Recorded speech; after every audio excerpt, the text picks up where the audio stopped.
हाय Mustafa, plane कितना छोटा है, मुझे बहुत डर लग रहा है, मेरा दिल बैठा जा रहा है। जैसे तुम सबको पता है मुझे प्लेन का खौफ बहुत आता है। रमज़ान शरीफ भी आ गई है, मैं बैठ के कोसर के रंडे रोना लगाऊंगी, सब लोगों से झूठे झूठे रो रो के भीख मांगूंगी। तो मुझे डर लग रहा है, प्लेन ने मुझे गिरा ना दे, वो सब अजाब प्लेन में नहीं मुझे चुका दे। मेरे बच्चों पे आता है, मैं छुपा लेती हूँ। अगर प्लेनवा गिर गए तो मैं क्या करूँगी? मुस्तफ़ा मुस्तफ़ा देखो, मैं गिर जाऊंगी मुस्तफ़ा। मुझे फिर भी बहुत फट रही है प्लेन देख के मुस्तफ़ा। फिर भी मैं विंडो सीट पे बैठूंगी मुस्तफ़ा। मेरी फट रही है, मैं विंडो सीट पे बैठूंगी मुस्तफ़ा। मुझे बैठने दो। बड़ाम से बैठ गई, बस प्लेन चल पड़ा। बाय सऊदी अरब, मेरा दिल। तो मेरी एक प्यारी सी बहन है, मुझे कमेंट की कि सिस्टर आप ध्यान करना, वो जब सैफुल्ला से बात करती है तब उसको भैया बिल्कुल नहीं बोलती है। तो जी हाँ, बिल्कुल नहीं बोलती है, क्योंकि उसके सैफुल्ला भैया ही नहीं है। हर भैया के पीछे तो सैया वाला राज छुपा है। किसी के लिए इतना भी अच्छा मत बनो कि उसे ही तुम बुरा लगने लगो। किसी के सामने स्मार्ट बनने की कोशिश मत करो। अगर तुम वाकई में स्मार्ट हो तो यह बात कभी बताना नहीं पड़ता है। लोग खुद समझ जाएंगे कि तुम स्मार्ट हो। तुम्हारी मेहनत इस लेवल की होनी चाहिए कि जब तुम सफल हो जाओ लोग सोचने पे मजबूर हो जाए कि इसने ऐसा किया कैसे। क्या बात है। किसी के सामने ओवर एक्टिंग भी मत किया करो और भैंस तो बिल्कुल भी नहीं करना। Hi friends, I am back. कैसी हूँ मेरे प्यारा प्यारा बच्चा लोग? हम तो ठीक है, अल्लाह के शुक्र है। तो हाँ जी, रमज़ान के पहला रोज़ा आप सबको बहुत बहुत मुबारक हो। थोड़ा से खाना, बहुत सारा इबादत करना, मुझे भी दुआ में याद रखना। और जी हाँ, कभी मौका मिलेगा तो हम रिएक्शन वीडियो बनाएंगे ज़रूर। जैसे कि तुम सबको पता है फालतू बात करना मुझे आता ही नहीं है और ना लाइव लगाती हूँ। मैं तो जो सच है वही दिखाऊंगी ना। लगा मौका तब आई ट्राई माई बेस्ट कि मुझे कोई फारिग टाइम मिल जाए आफ्टर अफ्तारी ना। तो आपके भाई साहब भी घर पे रहेगा पूरा महीना तो मुश्किल है। आई मेक माई टाइम, कोशिश करूँगी तो बन ही जाएगा। आप लोग के बगैर आई मिस यू पीपल यार। मैं कोशिश बहुत कर रही हूँ कि मुझे 15 मिनट मिल जाए। सबको पता है मुझे ना कभी कुछ सोचना पड़ता है, ना बताना पड़ता है, ना लोगों के बकबक सुनना पड़ता है कि फ़लाना क्या बोलता है। तो मैं जब भी इनके वीडियो शायद देख लिया और कोई रिएक्शन देना पड़ गए, नहीं पड़ा तो हम स्टोरियों के साथ आएंगे, अपनी घर गृहस्थी सुनाते रहेंगे। लेकिन कोशिश करेंगे आप लोगों से मेरा और आप सबका मुलाकात होता रहे इंशाअल्लाह। अल्लाह पाक आप सबको सेहत वाली लंबी ज़िंदगी दे, आप सबके रिज़्क में बरकत दे और बहुत सारी तरक्की दे। जो कारोबार वाले उनके भी दे, जिनके हस्बैंड्स नौकरी करते उनके भी, सबको दे। आमीन सुम्मा आमीन। ज़रूरी नहीं है कि हर कोई यहाँ इस्लाम हो। अगर आप नॉन मुस्लिम है तब भी अल्लाह पाक आप सबके रिज़्क में, कमाई में हर तरह से बरकत डाले। आमीन। तो आप लोग भी दुआ करना कि मैं अपनी मम्मी के पास जल्द चली जाऊँ। पीछे से मेरा दूल्हा भी आ जाएगा, उसने भी उधर ही आना है। तो वो मैं चाहती हूँ वो तब आए जब उसके घर वाले अपने दिल से उसे बोले कि जा बेटा अपना घर बना ले, अपनी बीवी बच्चों के पास जा। तो वो दिन आ जाएगा। मेरा ससुर तो हमेशा बोलता कि तुम जा सकती हो, तुम जाओ। लेकिन मैंने इसे बोला है कि तुम अपने अम्मी अब्बू को छोड़ के नहीं जा। अपने घर के छोटा बेटा है ना, माँ बाप टूट जाएंगे। हम जा रहे हैं, अपनी बेटी को वहाँ स्कूल पढ़ाएंगे। जब स्कूल की छुट्टियाँ रहेगी मैं इधर आ जाया करूँगी। तो खैरें बहुत होगी, बक आगे चलते। लगता है बिल्लो रानी द ठुमका बेबी आया ही नहीं पाकिस्तान। कोई बात नहीं, लेकिन मैं सच बताऊं, उसकी हरकत गलत है तब हम उसे बिल्लो रानी ठुमका बेबी बोलते। उसने मारा राना ठुमका। सऊदी अरब से आते ही 1 महीना बाद सर से दुपट्टा खोल के साइडों में बांध के और दे दनादन करी थी। ठीक है, गलत था, जो बहुत हद गलत था। तुम एक बुज़ुर्ग औरत हो, बुज़ुर्ग औरतों के लिहाज सबको पता है ना। बुज़ुर्ग औरतें ज़रूरी नहीं है कि उसका बंदा गुजर जाए तभी वो लाइट कलर्स पहने। हर बुज़ुर्ग लेडीज़ उनको ज़िंदगी में लाइट कलर आफ्टर 50 आ ही जाता है। मेरी जो सासू माँ है, मेरा ससुर अल्हम्दुलिल्लाह ज़िंदा है। दोनों मियाँ बीवी में बहुत बनती है, साथ आते जाते सब जगह घूमते फिरते। लेकिन मेरी सास डार्क कलर्स नहीं पहनती, लाइट पहनती है उम्र के हिसाब से ना। तो ये इसमें ऐसी कोई वो नहीं है उम्र के हिसाब वाला, मम्मी टाइप्स वाला, सास टाइप्स वाला, ऐसी कोई इसको देख के फीलिंग आती ही नहीं है। लेकिन मैं अपने दिल से एक बात बोलूँ यहाँ, वो नहीं आके बहुत अच्छा करी है।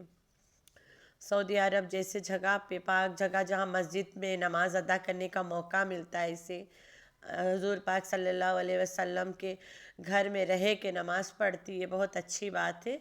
और अल्लाह पाक उसे सेहत वाली लंबी ज़िंदगी दे, उसने सही फ़ैसला लिया नहीं आके। आती बेकार में सटारा बीबी के साथ रमज़ान शरीफ में एक्टिंग पे एक्टिंग करना पड़ता, झूठ में शामिल होना पड़ता, झूठ बोलना पड़ता, रात 10 बजे अफ्तारी की एक्टिंग करवाना पड़ता। इससे अच्छा है वो बीबी उधर ही रहे, अपने बंदे के साथ रहे।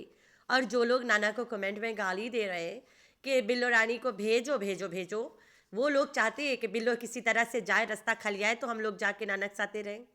तो भाई तुम लोग के ये चांस बिल्लो नहीं देगी, नॉट एट ऑल।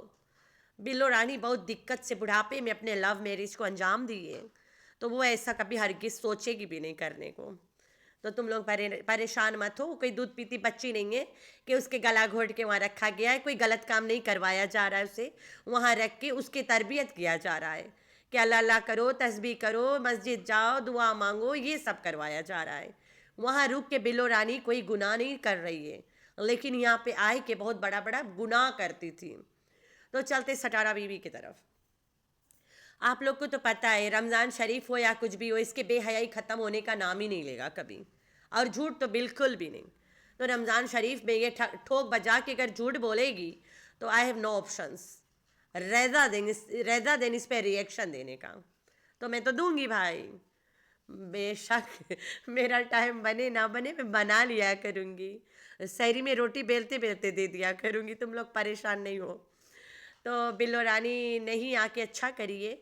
याद होगा आप लोग को रमज़ान शरीफ में सटारा बीबी ने ये घटिया हरकत की थी, कराची में खटिया जोड़ने वाला। और फिर अनदर रमज़ान शरीफ छोड़ के ईद में कौसर के बच्चा पैदा करने वाला तमाशा करी थी। बोले तो पूरा के पूरा 12 महीना बाद, इन बिटवीन कौसर से अगर घोचू कहीं पे मिला है तो उसके बाप के घर पे मिला है, जहाँ पे एक आध बेडरूम है सिर्फ, और दिने दिन मिल के भाग आता है नाइट सीन बना के। तो बच्चा बेबी मेकिंग करा कब होगा? तो खटिया जोड़ के इसने बताया था कि यहाँ बेबी मेकिंग होने वाला है, एकदम स्पेशल दिखाई थी। फिर घोड़ी बच्चा 12 महीना बाद पैदा करिए क्या बात है सटारा। तो तुम ये घटिया हरकत अगर दोबारा करोगे तो हमारे पास कोई और ऑप्शन है ही नहीं तुम पे भौंकने की। तुम भौंको, बोलो, गुनाह बोलो, सवाब बोलो, तुम्हारी मर्जी है। जहाँ तक मुझे पता है मेरी रिएक्शन से तुम्हें फ़र्क पड़ता है, नहीं पड़ता तो तुम मुझे स्ट्राइक देती, क्योंकि मैं यहाँ घिसी पिटी बातें नहीं करती हूँ, जो सच है वही बताती हूँ, और देख के पता करके ठोक बजा के बताती हूँ। और काफ़ी तो मेरी आंखों के सामने से खुद गुजर पड़ता है, तब बोलती हूँ मैं। कोई गुनाह नहीं कर रही हूँ मैं। अगर मेरे बोलने से तुम कोई सच बोल लेती हो यार, या झूठ से रुक जाती हो कि यार रिएक्शन बन जाएगा, तो उसमें कोई गुनाह नहीं है। और अगर मैं सच जानती हूँ और यहाँ छुपा के बैठती हूँ, वो गुनाह है। और हाँ में हाँ कर बेचारी, अरे बेचारी, टट्टी रोक के खून के आंसू रो रही, अरे बेचारी, वो गुनाह है। तो याद रखना तुम लोग, परेशान मत करना मुझे भाई ये बोल के कि रमज़ान शरीफ में तुम्हें शर्म नहीं है। बिल्कुल नहीं है। किस बात की शर्म हो? मैं चोरी कर रही हूँ? मैं अपने बंदे को गैर औरतों से सुलवाती हूँ, बच्चा पैदा करने वाला सीन बनवाती हूँ? बेगैर तो जो करती है उससे जाके उसके ऊपर भौंक, फिर कहते हैं कि अल्लाह उससे पूछेगा उसका मामला। तो भाई मुझसे भी अल्लाह पाक ही पूछेगा, ना तेरा बाप पूछेगा ना तेरी माँ पूछने वाली है। मेरा भी अल्लाह पाक के साथ का मामला है। अगर उसके अल्लाह के साथ का मामला है, उससे अल्लाह पूछेगा, तो मुझसे कौन सा तेरा प्यो आके पूछने वाला है? परेशान मत होया करो। अभी मुझे बहुत सारा कमेंट आया है कि रमज़ान आ गई है, भौंकना मत। मैंने 2-4 को भी ब्लॉक करके आई हूँ, तभी मुझे यहाँ बीच में गुस्सा आया है कि भाई जब उससे अल्लाह पाक पूछने वाला है तो मुझसे क्या तेरे प्यो पूछेगा? अब तेरी माँ पूछने वाली है। उनकी अन्य औकात नहीं मिला अल्लाह की तरफ से कि वो मुझसे पूछे। उनकी कमाई नहीं खाती हूँ मैं, अपने बंदे की खाती हूँ। मेरा बंदा मुझसे पूछेगा अलग बात है, तुम ना पूछना। तो सबसे बड़ा मुद्दा इसको एयरपोर्ट पे, इसके भाषा में एयरपोर्ट पे जपुल्ला भैया के जब ये बाय बाय कर रही थी, तो सबसे बड़ा शुक्रिया इनका, इन्होंने, भैया का नहीं, इन्होंने। हम लोग अगर अपने कज़न्स को भी एड्रेस करेंगे भाई बोल के ना, कि भाई सबसे ज़्यादा शुक्रिया आपका, आप ना होते तो हम इतने सारे जगह इतने कम टाइम में नहीं घूम सकते थे। इन्होंने इसको रफली उसको थैंक्स किया जैसे पहले कर चुकी थी। तो भाई बिल्कुल उसके मुंह पे कभी बोलते हम लोगों ने नहीं सुना, बिल्कुल नहीं सुना। इन्होंने इसका ये इनका उसको ऐसे वर्ड्स से उसे एड्रेस करती है। सिर्फ भाई यूट्यूब पे बताती है कि जफुल्ला भैया है, उसका रियल नाम हुसैन है। जफुल्ला कोई बोलता ही नहीं, सैफुल्ला जेफुल्ला, सिर्फ यही सैफुल्ला जेफुल्ला बोलती है। ये उसको हुसैन भाई बिल्कुल भी नहीं बोल सकती है। जो उसका नाम है वो बोल के ये उसको ना भाई बोल ही नहीं सकती है और ना कभी बोली है। शायद इसीलिए इसने हम लोगों को सपुल्ला जपुल्ला नाम बताई है, सो दैट इसे हुसैन के पीछे भाई नहीं बोलना पड़ जाए, वरना हुसैन हो जाएगा इसका सैया से भैया, सैया भैया, तो ये हो जाता। बेचारी डरपोक औरत। तो प्लीज़ पाकिस्तान उतर गए हो, गिर गए हो आके एयरपोर्ट पे, अल्लाह जाने कराची उतरी है या इस्लामाबाद उतरी है। मुझे ऐसे लग रहा है इस्लामाबाद ही उतरी होगी। कराची से फिर ट्रेन वहाँ पकड़ के इतना दूर घिस-पिट के कैसे जाई ना। लेकिन वो दोस्ती जो उसके है उस पर बाद में रिएक्शन देंगे ज़रूर। वही जिससे भीख में कपड़े लेके पहनती थी। मेरे पास ना इसके छोटी छोटी क्लिप्स है कि जो साबित करता है ये कभी भीख लेके पहनी ही नहीं है कोई चीज़ें। दूध के पैसे नहीं होते थे, एक्स्ट्रा ज्वेलरी लेके रखती थी। ये सब क्लिप है इसके पास, इसके वाला मेरे पास। तो कपड़े कब मांगी, ज्वेलरी एक्स्ट्रा लेके रखती थी। वो औरत कपड़े कैसे मांग के पहन सकती है? तुम लोग खुद समझदार हो, और समझदारों के लिए इशारा काफ़ी होता है। जब भी किसी के घर जाती है देन शी गोटा कॉम्प्लेन कि कितना छोटा घर है, कितना छोटा है, कितना छोटा छोटा चीज़ें हैं।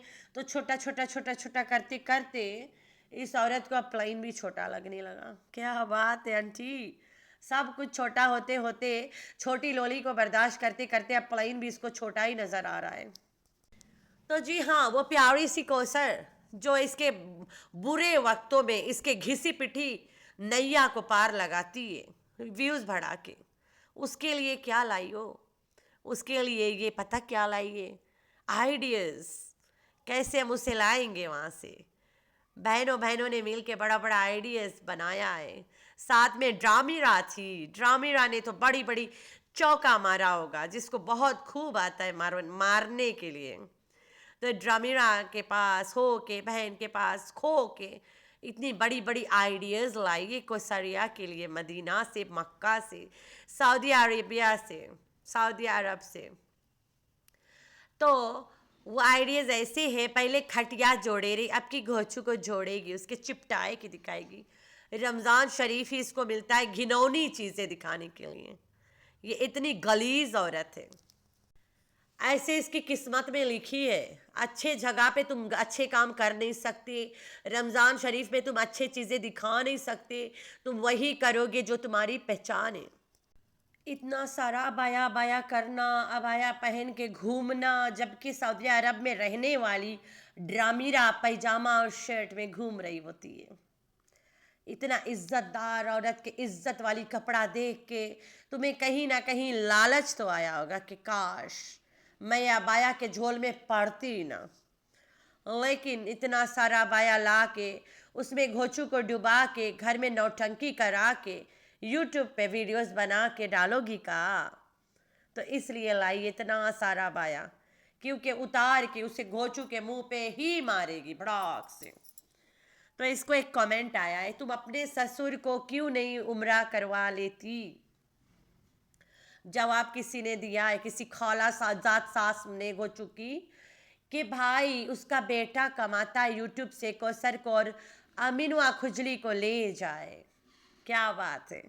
जब से ना मैं ड्रामीरा के वीडियो देखा है, मुझे बड़ा मन करता है मैं उसी के आवाज़ में, उसकी आवाज़ तो चाय चायला नहीं निकलता है, उसकी स्टाइल में मैं भी रिएक्शन देना शुरू कर दिया जाए, सो दैट लोगों को लगे कि पाकिस्तान मीडिया पर्सनालिटी रिएक्शन दे रही है, और वो भी न्यूज़ की तरीके से, और हमारे न्यूज़ चैनल को बढ़ा दिया जाए। क्या बात है रे भाई। ओके, एक बार सुना दिमाग में चढ़ गए रे। जफरुल्ला भैया कमेंट में इतना लड़त है का बताई। अपने इज्जत के लिए जफरुल्ला भैया अपने इज्जत के लिए बहुत बहुत लड़ाई करत थे। जफरुल्ला भैया को लोग कमेंट में बोल रहे हैं कि लास्ट में सटारा बीबी ने जफरुल्ला भैया को इन्होंने उन्होंने इसने उसने बोला, थोड़ा अजीब लगा। जफरुल्ला भैया ने उसे रिप्लाई दिया। कमेंट आया लास्ट में मैं मिलने के टाइम सटारा ने जफरुल्ला भैया को नहीं बोली, जफरुल्ला को भाई नहीं बोली, इन्होंने उन्होंने बोली, कुछ अजीब लगा मुझे। वाह, यही सबको लगा। कुछ भी बोलती हो, ये घोचू की माँ ने रिप्लाई दिया यहाँ पे, ठीक है। फिर आया जफरुल्ला भैया, लास्ट में उसके सर पे हाथ रखा, वो आपको नज़र नहीं आया? अपनी आंखें चेक करवाओ या वीडियो 2 बार देखो। जफरुल्ला भैया, जस्टिस फॉर जफरुल्ला भैया की इज्जत। जफरुल्ला भैया परेशान नहीं हो, सबको पता चल रहा है तुम्हें तुम्हारी इज्जत बहुत प्यारी है और तुम अपने तरफ से अपना दिल को साफ रख के बहन मान के ओकर सर पे हाथ रखत हो, लेकिन इसमें तुम्हारी कोई कसूर नहीं होते हुए अब आप उसको तो नहीं सुधार सकते ना। उसके साथ अगर कोई प्यार से उसके कचरे वाला टिश्यू भी लेके डस्टबिन में डाल दे, उसको प्यार नजर आ जाता है कि मुझसे फिदा है, हाय मेरा टिश्यू लेके पी गा, हाय उसको मुझसे प्यार है, ओए मैंने उसको अट्रैक्ट कर लिया, वो मुझसे अट्रैक्ट हो गया, वो मेरे दिल में बस गया, उफ उफ मेरा दिल इस दिल पे फिदा हो गई। ये सब उसके ख्याल है जफरुल्ला भैया, जिससे शायद तुम अभी अनजान हो। तो जफरुल्ला भैया, तुम जब भी उसको मिलना ये काम मत छोड़ना, उसके सर पे हाथ जरूर रखना, उसे एहसास दिलाना मैं तेरे बाप भाई जैसा हूँ। अगर तुम हाथ नहीं रखी हो तुम में अजगर की तरह रगड़ देगी। दोनों बहनें ने जैसे अजगर को रगड़ा था, अगर अजगर एक बार भी एक सर पे हाथ धर देत, दोनों बहनों की मजाल रगड़ पाते इनको, अजगर को रख के अपने ड्रामों में। तो जफरुल्ला भैया, ये तुम्हारी अच्छाई है कि तुमने ओकर सिर पे हथवा रखे हो। अगर वो हाथ ना रखतो तो आज ये दोनों बहनें और माँ मिल के तुम्हें अजगर बना के ऐसे रगड़ देते, ड्रामा में नया ड्रामा चल पड़ता। तो आप लोगों ने रखना अपना बहुत सारा ख्याल। अल्लाह हाफिज़।